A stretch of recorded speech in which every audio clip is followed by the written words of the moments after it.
Mumbai, India. Rhythm closet के सबसे नीचे वाले पार्ट में बैठी हुई थी। उसके हाथ में एक टिश्यू पेपर का बॉक्स था। मिरांश पंजों के बाल उसके सामने बैठा और उससे बोला, प्रिंसेस तुम्हें रोते रोते छुपने की आदत पड़ गई है, याद कभी जाएगी नहीं क्या? रिदम अपने आंसू साफ करते हुए बोली, तुमसे मतलब, तुम जो जो करने करो, मुझे बात नहीं करनी। तभी मिरांश ने उसके हाथ से टिश्यू पेपर वाला बॉक्स लिया और उससे बोला, इतने सारे टिश्यू पेपर की जरूरत नहीं थी। रिदम धीरे से बोली, तुम्हें मेरे रोने से ज्यादा इस चीज से फर्क पड़ रहा है कि तुम्हारी टिश्यू पेपर ज्यादा यूज हो रहे हैं। ओके ठीक है, नहीं यूज करूंगी, कपड़ा है यूज करने के लिए हाथ, उसे करने के लिए फाइन। बोलकर उसने टिश्यू पेपर वहीं फेंका और हाथ से ही आंसू साफ करने लगी। मिरांश ने कुछ पल उसकी तरफ देखा और फिर अगले ही पल उसने टिश्यू पेपर साइड में रखकर रिदम को अपनी तरफ घुमाया। मिरांश धीरे से बोला, तुम्हें डांटा था मैंने और तुम इतनी बुरी तरीके से रोने लगी। बहुत ज्यादा सेंसिटिव हो तुम प्रिंसेस, जब तुम मेरी डांट बर्दाश्त नहीं कर पाती तो लोगों की सवाल कैसे बर्दाश्त करोगी? रिदम धीरे से बोली, लोगों में और तुम में तो फर्क है, न तो? मिरांश कुछ पल रुककर बोला, फर्क है। रिदम अचानक से बोली, मुझे नहीं पता, मुझे नहीं बात करनी। तुमने मुझे डांटा, मैं तो सिर्फ तुम्हारे बारे में पूछ रही थी, क्योंकि तुम्हारी आंखें लाल थी। तुम अचानक से उठ गए थे, मुझे चिंता हो गई फिर। मिरांश बीच में बोला, एग्जैक्टली प्रिंसेस, तुम्हें चिंता क्यों हुई? और जब मैंने तुमसे बोला कि मुझे अभी बात नहीं करनी, तो तुम्हें समझ जाना चाहिए था ना। चिंता करना एक जगह है, लेकिन सामने वाले की बात सुनना is also very important. Be a good listener, okay? Rhythm चिढ़ते हुए बोली, तुम मुझे ऐसे समझाते हो जैसे तुम बहुत समझदार हो। मिरांश हल्का सा मुस्कुरा कर बोला, समझदार तो है मिरांश रघुवंशी। अब तुम्हें नहीं दिखता प्रिंसेस क्योंकि तुम देखना नहीं चाहती। रिदम फिर से कुछ बोलती कि तभी मिरांश उससे बोला, ओके, बहुत हो गया, अब उठो वरना यहाँ पर रहकर तुम खुद परेशान हो जाओगी। बनजगल तुमसे वैसे भी नहीं रहा जाता ज्यादा देर तक, ओके, बाहर आओ। बोलकर उसने रिदम की तरफ अपना हाथ बढ़ा दिया। रिदम ने कुछ पल मिरांश को गोरा और फिर चुपचाप उसका हाथ थाम कर वो बाहर आई। वो दोनों जैसे ही खड़े हुए रिदम उससे बोली, तुम आज के बाद मुझ पर कभी नहीं चिल्लाओगे? मिरांश अपने हाथ साफ करते हुए बोला, हरकत मत करना प्रिंसेस। तुम पर चिल्लाना क्या, मैं तुमसे कभी ऊंची आवाज में बात तक ना करूं। रिदम उसे देखकर बोली, उसे हरकतें नहीं कहते, उसे कंसर्न कहते हैं। तुम्हें नहीं पता क्योंकि तुम्हें कभी कंसर्न मिला नहीं है, लेकिन आम लैंग्वेज में उसे वही कहते हैं। मिरांश ने एकदम से रिदम को अपने पास खींचा और उससे बोला, सिंपल लैंग्वेज मुझे समझ नहीं आती प्रिंसेस, यही तो मेरी खासियत है। बोलकर उसने एकदम से रिदम को ब्राइडल स्टाइल में उठाया और फिर उसे लेकर वहां से निकल गया। अपने बेडरूम में पहुंचते ही उसने रिदम को नीचे उतारा और उससे बोला, जाकर अपना हुलिया ठीक करो, मैं नीचे जा रहा हूँ। ओके बोलकर वो गेट की तरफ बढ़ गया। तभी रिदम धीरे से बोली, ऑर्डर तो वैसे देते हैं जैसे कहीं की शहंशाह है। तभी मिरांश रुककर बोला, शहंशाह को तो पता नहीं प्रिंसेस, पर तुम्हारी जिंदगी का बादशाह जरूर हूँ। मानो या ना मानो, फर्क किसे पड़ता है? बोलकर वो तिरछा मुस्कुराया और फिर वहां से निकल गया। उसके जाते ही रिदम भी तुरंत वॉशरूम चली गई। मिरांश जैसे ही नीचे पहुंचा उसकी नजरें गौतम और निधि पर गई जो कि हाल में सोफे पर बैठे हुए थे और दोनों कॉफी पी रहे थे। मिरांश एक सिंगल सोफे पर बैठकर बोला, व्हाट हैपन? तुम दोनों की शक्ल ऐसे क्यों उतरी हुई है? गौतम मिरांश को देखकर बोला, आपको कॉल नहीं आया? मुझे तो खुद साहित्य भाई का कॉल आया था। उन्होंने बोला कि अभिराज अंकल को माइनर हार्ट अटैक आया है, वो हॉस्पिटल में है तो जाना पड़ेगा। मिरांश धीरे से बोला, मेरा भाई किसी न्यूज़ चैनल से भी ज्यादा तेज है, हर जगह न्यूज़ फैला देता है। वो निधि मिरांश को देखकर बोली, मीर भाई आप जाओगे? मैं पैकिंग कर दूं क्या? मिरांश कॉफी मग उठाते हुए बोला, बिल्कुल नहीं, मेरा कोई मूड नहीं है कहीं भी जाने का। ये सुनते हुए गौतम और निधि ने एक बार एक दूसरे को देखा। फिर गौतम मिरांश से बोला, पर भाई जाना तो पड़ेगा, आप ऐसे नहीं छोड़ सकते। अभिराज अंकल आपका ग्रैंडफादर है। मिरांश गौतम को देखकर बोला, ग्रैंडफादर है, फादर नहीं है, और उनके पास उनका एक बेटा है, एक पोता है, तो संभाल लेना, मेरी जरूरत नहीं है। गौतम कुछ पल रुककर बोला, पर साहित्य भाई को तो पढ़ सकती है ना। ये सुनते ही मिरांश ने गौतम को देखा और फिर कुछ पल रुककर बोला, my Gautam, emotional blackmailing, wow, by the way ये मेरा काम है। मैनिपुलेशन मिरांश रघुवंशी करते हुए अच्छा लगता है, हर किसी पर सूट नहीं करता तो कोशिश मत करो। निधि अचानक से बोली, ओके, इस बारे में बात नहीं होगी, खाना बन चुका है, आप लोग आ जाओ। बोलकर वो उठकर वहां से चली गई। गौतम बिना कुछ बोले चुपचाप मिरांश की तरफ देख रहा था। करीब 10 मिनट बाद ही रिदम वहां आकर बोली, तुमने बोला था कि मैं बाहर जा पाऊंगी, तो आई डिसाइडेड कि मैं कल से अपनी जॉब रिज्यूम कर रही हूँ। मिरांश अपने फोन पर कुछ करते हुए बोला, ओके प्रिंसेस, पर इस बारे में हम एक बार अच्छे से आराम से बैठकर डिनर के साथ बातें करेंगे। रिदम कुछ बोलने वाली थी कि तभी उसका फोन बजाओ। उसने देखा कि साहित्य का कॉल था। रिदम ने जैसी कॉल पिक किया, दूसरी तरफ से साहित्य बोला, रिदम तुम मिरांश के साथ निकल गई क्या? रिदम कंफ्यूजन से बोली, निकल गई कहाँ के लिए और क्यों? साहित्य कुछ पल रुक कर बोला, मिरांश ने तुम्हें बताया नहीं है, दादू को माइनर हार्ट अटैक आया है, हॉस्पिटल में है और यहाँ पर सबका होना जरूरी है। रिदम हैरानी से बोली, व्हाट?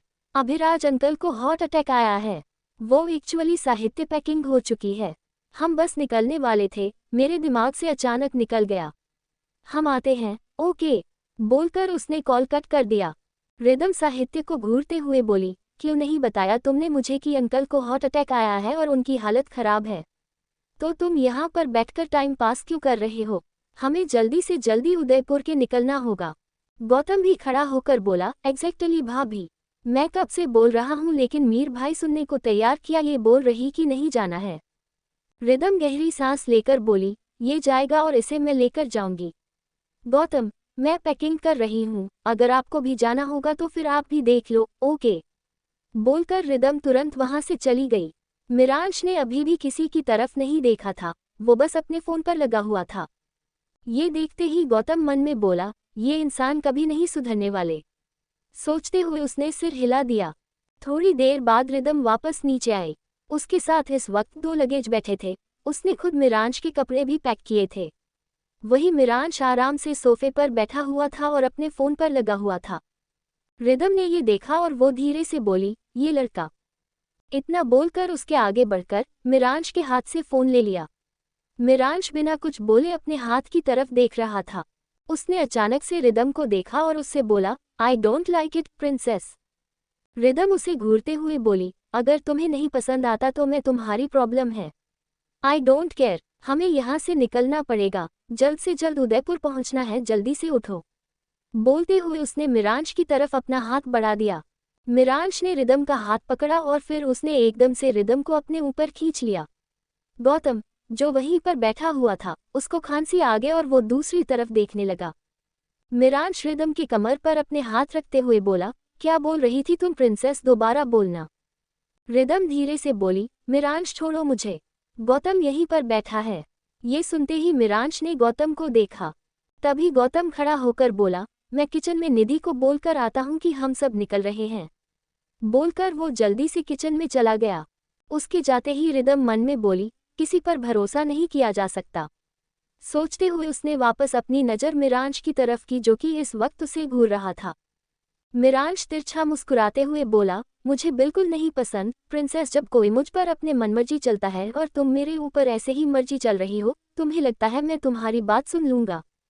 रिदम बिना एक पल गवाए बोली, प्रिंसेस बोलते हो ना तुम मुझे, तुम्हारी प्रिंसेस की बात तुम जरूर मानोगे। बोलते हुए वो मिरांश की आंखों में देख रही थी। वही मिरांश भी गौर से उसकी आंखों में देख रहा था। मिरांश कुछ पल रुककर बोला, ये तो तेरी नजरें हैं जो सच समझ जाती हैं। ये तो तू खुद है जिसे खुद के होने का एहसास है। तो खुदा जो जानती है कि तेरा वजूद मेरे दिल में किस हद तक है, सब कुछ जानती हो ना तुम प्रिंसेस। बोलते हुए उसने रिदम के चेहरे पर आते हुए बालों को एक तरफ किया। रिदम कुछ पल रुककर बोली, निकले हम। मिरांश एकदम से उसके गाल से हाथ हटाकर बोला, हटो यहाँ से। ये सुनते ही रिदम उठ गई और उसने अपने कपड़े सही की है। तभी मिरांश खड़ा होकर बोला, तुम मुझसे वो करवाती हो प्रिंसेस जो मैं करना नहीं चाहता हर बार। रिदम धीरे से बोली, हर बार का क्या मतलब? मैं आपसे पहले कभी नहीं बोला तुमसे कुछ। मिरांश उसके चेहरे पर झुकते हुए बोला, ऐसा तुम्हें लगता है कि तुमने नहीं बोला, पर मुझसे पूछो बिना बोले तुमने क्या क्या कराया, वो तो मैं जानता हूं ना।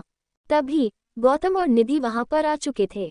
निधि मिरांश को देखकर बोली, मीर भाई आप जा रहे हो तो? मिरांश बीच में बोला, तो कुछ भी नहीं, गौतम यहीं पर रुकेगा तुम्हारे साथ। ये सुनते ही गौतम ने एक बार निधि को देखा और कुछ पल रुक कर बोला, ओके भाई एज यू विश। मिरांश ने बिना कुछ बोले रिदम का हाथ पकड़ा और फिर उसे लेकर बाहर निकल गया। उनका लगेज गौतम लेकर पीछे आ रहा था। थोड़ी देर बाद वो दोनों फ्लाइट में बैठे हुए थे। मिरांश ने अपने फेस पर एक मास्क लगाए हुए था और वो अपने सामने स्क्रीन पर एक वेब सीरीज देख रहा था। उसे देखकर कोई भी नहीं कह सकता था कि उसकी फैमिली में किसी के साथ कोई एक्सीडेंट हुआ था। ऐसा लग रहा था कि उसे कोई फर्क नहीं पड़ता था। रिदम मिरांश की तरफ देखते हुए मन में बोली, कोई ऐसा कैसे हो सकता है कि अपने फैमिली से कोई फर्क ना पड़े इतना लग। सोचते हुए उसने कुछ पल मिरांश को देखा और अपना चेहरा दूसरी तरफ कर लिया। वहीं मिरांश में एक बार रिदम की तरफ देखा और धीरे से बोला, मिरांश रघुवंशी ही तो ऐसा हो सकता है। इतना बोलकर वो वापस सामने स्क्रीन की तरफ देखने लगा। करीब 2 घंटे बाद मिरांश और रिदम हॉस्पिटल पहुंच चुके थे। वो उदयपुर का सबसे बड़ा हॉस्पिटल था। हॉस्पिटल के अंदर जाते ही रिदम ने अभिराज रघुवंशी के बारे में पूछा और वो सीधे 4th फ्लोर पर चली गई, जो कि पूरा कार्डियोलॉजी वाला फ्लोर था। वहां पहुंचते ही कॉरिडोर में पहुंचकर रिदम फिर साहित्य के पास गई और उससे बोली, इज एवरीथिंग ऑलराइट। साहित्य रिदम को देखकर बोला, फिलहाल तो सब कुछ ठीक है, कोई खतरे की बात नहीं है। और तभी मिरांश बीच में बोला, जब कोई खतरे की बात नहीं है तो मेरा टाइम वेस्ट क्यों किया। ये सुनते ही साहित्य और रिदम दोनों ने मिरांश की तरफ देखा, जो कि फ्रस्ट्रेशन से साहित्य को देख रहा था। साहित्य कुछ पल रुककर बोला, मिरांश, फैमिली को प्रॉब्लम्स में तो साथ रहना चाहिए ना। मिरांश कुछ पल रुककर बोला, this is not problem with brother, it just कि उन्हें एक माइनर हार्ट अटैक आया, वो अस्पताल पहुंच गए, टपके नहीं थे। साहित्य चिल्लाकर बोला, मिरांश जस्ट शट अप। मिरांश बिना किसी भाव के बोला, मिरांश रघुवंशी किसी के बोलने से चुप नहीं रहता। साहित्य उसकी तरफ बढ़ते हुए बोला, तुम्हें समझ में नहीं आता कि तुम क्या बोले जा रहे हो। माना कि फैमिली के साथ नहीं रहते, थोड़ी प्रॉब्लम है, पर इसका मतलब ये तो नहीं है कि कुछ भी बोलोगे। बोलते हुए साहित्य मिरांश के सामने आकर रुक। रिदम अचानक बीच आकर बोली, क्या शांत होगी तुम दोनों, ये कोई टाइम है क्या लड़ने का। बोलते हुए रिदम साहित्य और मिरांश को देख रही थी, जो इस वक्त एक दूसरे को घूर रहे थे। साहित्य और मिरांश एक दूसरे के सामने खड़े थे, वही रिदम परेशानी से उन दोनों को देख रही थी। उसे ऐसा लग रहा था कि अगर इन दोनों को रोका नहीं गया तो वो दोनों एक दूसरे को मारने पर उतर आएंगे। रिदम कुछ बोलती कि तभी उसके पीछे से आवाज आई, क्या चल रहा है यहाँ पर। ये सुनते ही रिदम ने मुड़कर वैशाली को देखा, जो कि वहीं आ रही थी। रिदम वैशाली को देखते हुए बोली, आंटी प्लीज इन दोनों को रोकिए ना, ये दोनों लड़ रहे हैं। मिरांश आई रोल करते हुए बोला, प्रिंसेस, इसे लड़ाई को नहीं कहते, इसे हीटेड आर्गुमेंट कहते हैं। रिदम एकदम से उसे देखकर बोली, तो करनी क्यों है, आर्गुमेंट या लड़ाई हो, मारपीट हो, कुछ भी हो, हॉस्पिटल में ये सारी चीजें नहीं होनी चाहिए। साहित्य एकदम से रिदम की तरफ देखकर बोला, तुम्हें परेशान होने की जरूरत नहीं है रिदम, ये। मिरांश बीच में बोला, उसे बिल्कुल परेशान होने की जरूरत नहीं है बिग ब्रदर, क्योंकि मैं हैंडल कर लूंगा। तुम जाकर अपने ग्रैंडफादर को देखो, ओके। बोलकर मिरांश ने एकदम से रिदम का हाथ पकड़ा और वो उसे लेकर दूसरी तरफ चला गया। वैशाली साहित्य को देखकर बोले, साहित्य तुम तो कंट्रोल कर सकते ना, तुम्हें पता है ना कि मिरांश कैसा है। साहित्य एकदम से गुस्से में बोला, चाची मुझे पता है वो कैसा है, लेकिन उसको भी समझना चाहिए। हर चीज समझने की जिम्मेदारी मेरी नहीं है। अरे बड़े भाई हूँ, इसका मतलब ये थोड़ी है कि हर बार समझूं। पता नहीं क्या समझ रखा है खुद को। बोलते हुए साहित्य वहीं बैठ गया। वैशाली ने कुछ पल साहित्य को देखा और फिर मन में बोली, बचपन से जो उसे फील कराया गया वही तो समझेगा वो, इसके अलावा कुछ नहीं समझता। सोचते हुए उसने गहरी सांस ली और वही साहित्य के बगल में बैठ गई। वही मिरांश रिदम को सीधे इस फ्लोर की बालकनी के पास लेकर गया और उसका हाथ छोड़कर उसने पॉकेट से अपनी सिगरेट निकाल ली। रिदम झट से बोली, इधर नो स्मोकिंग का बोर्ड लगा है। ये सुनते ही मिरांश ने एक बार रिदम को देखा और फिर उसकी नज़र एक बोर्ड पर गई। तभी रिदम उसके हाथ से सिगरेट लेकर बोली, no smoking means no smoking. बोलकर उसने सिगरेट सीधे डस्टबिन में डाली और मिरांश को घूरने लगी। मिरांश कुछ पल रुककर बोला, stop looking at me like this princess. Rhythm अपने दोनों हाथ बांधकर बोली, मैं तुम्हें देख नहीं रही बल्कि तुम्हें घूर रही हूँ। सिचुएशन की सीरियसनेस समझ में आती है। एक इंसान हॉस्पिटल में है, उसके लिए कोई परेशान है और तुम उसी इंसान से लड़ रहे हो। उद्धरण चिन्ह। ऐसी कौन करता है और क्या जरूरत है तुम्हें ये करने की। अगर तुम्हें परवाह नहीं है ओके, लेकिन तुम्हें दुनिया को जताने की जरूरत नहीं है कि तुम्हें उनकी परवाह नहीं है।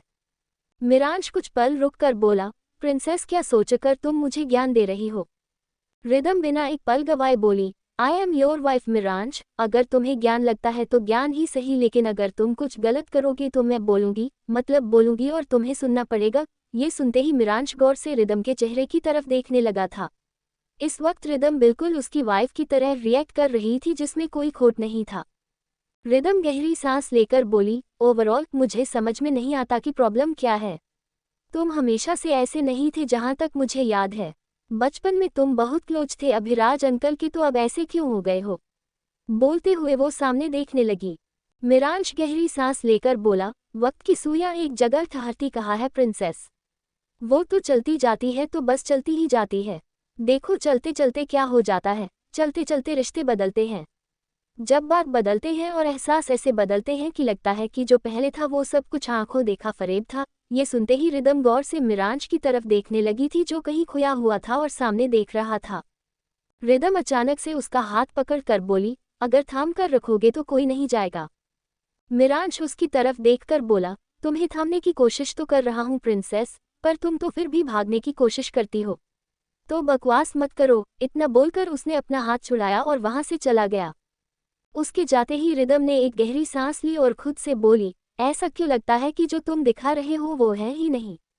मेरा दिल कहता है कि तुम्हारे साथ ठहर जाऊं, पर दूसरी तरफ दिमाग कहता है कि तुम खुद टूटे बिखरे हो। तुम्हारे साथ ठहरी तो खुद बिखर जाऊंगी। क्या करूं? बोलते हुए उसने कुछ पल सामने देखा और फिर वो भी वहां से चली गई। थोड़ी देर बाद डॉक्टर ने बोल दिया था कि अभिराज को होश आ चुका था। इस वक्त साहित्य अभिराज के पास बैठा हुआ था, वहीं मिरांश और रिदम को छोड़कर सभी लोग यहीं पर थे। साहित्य अभिराज को देखते हुए बोला, आपने डरा दिया था दादू। अभिराज कुछ पल रुककर बोले, इतना डरने की जरूरत नहीं है साहित्य, अब उम्र हो चुकी है, ये चीज तो होती रहेगी। साहित्य कुछ पल रुककर बोला, नहीं होनी चाहिए दादू, अगर आप अपना ध्यान रखो तो ऐसा नहीं होगा, इतनी भी उम्र नहीं हुई आपकी। तभी एक आवाज आए, अब जब दादाश्री खुद एक्सेप्ट कर रहे हैं तो तुम क्यों उन्हें झूठी उम्मीद दे रहे हो बिग ब्रदर। ये सुनते ही साहित्य ने एक गहरी सांस ली और उसने मिरांश की तरफ देखा, जो कि रिदम के साथ गेट पर खड़ा था। अभिराज उन दोनों की तरफ देखकर तेज आवाज में बोले, तो ये भी यहाँ पर आ गया है, उम्मीद नहीं थी मुझे। मिरांश अभिराज को देखते हुए बोला, उम्मीद तो मुझे भी नहीं थी कि मैं आऊंगा, लेकिन क्या करे, मेरी प्रिंसेस को ना दुनिया की परवाह है। इसे सोशल वर्क बहुत पसंद है, लोगों की परवाह करना बहुत पसंद है। तो ये तो हो गई। रिदम एकदम से मिरांश का हाथ पकड़कर धीरे से बोली, चुप रहोगे तुम।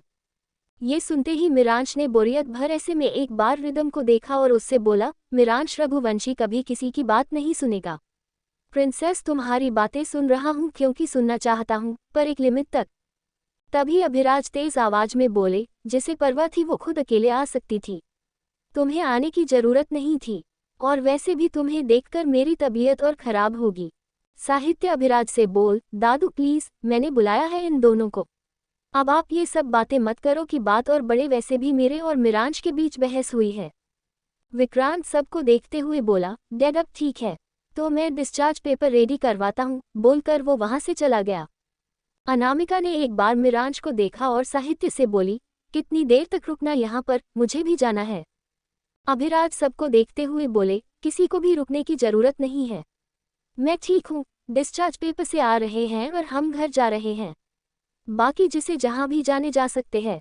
तभी मिरांश सार्कास्टिकली बोला, ग्रेट, बेवजह मेरे 3 घंटे बर्बाद करवाए, उसका हिसाब कौन देगा। अभिराज टॉन्ट मारते हुए बोले, 3 घंटे में क्या कर लेते तुम, ऐसा कर क्या रहे हो तुम जो तुम्हारा टाइम की इतनी इज्जत की जाए। मिरांश रघुवंशी। मिरांश अपने दोनों हाथ बांधकर बोला, मेरे 3 घंटे आपके औकात से ऊपर है दादाश्री, अगर गिनवाने लगा तो फिर शर्म के मारे डूबकर यहीं बैठ जाएंगे आप। ये सुनते ही सभी हैरानी से मिरांश को देखने लगे। तभी साहित्य चिल्ला कर बोला, क्या आप दोनों ये बकवास बंद करेंगे? मुझे समझ में नहीं आता इतनी बचकानी हरकतें कौन करता है, किस लिए लड़ना है, कोई जरूरत नहीं है। मिरांश तुम्हें जाना है तो तुम जा सकते हो, चाहे तो रघुवंशी पैलेस जाओ, चाहे तो मुंबई, जो तुम्हारी मर्जी, बात खत्म। रिदम कुछ पल रुककर बोली, मुझे भाई और भाभी से मिलना है मिरांश। उसका हाथ पकड़कर मिरांश बोला, लेट्स गो प्रिंसेस, बोलकर वो तुरंत रिदम को लेकर वहां से निकल गया।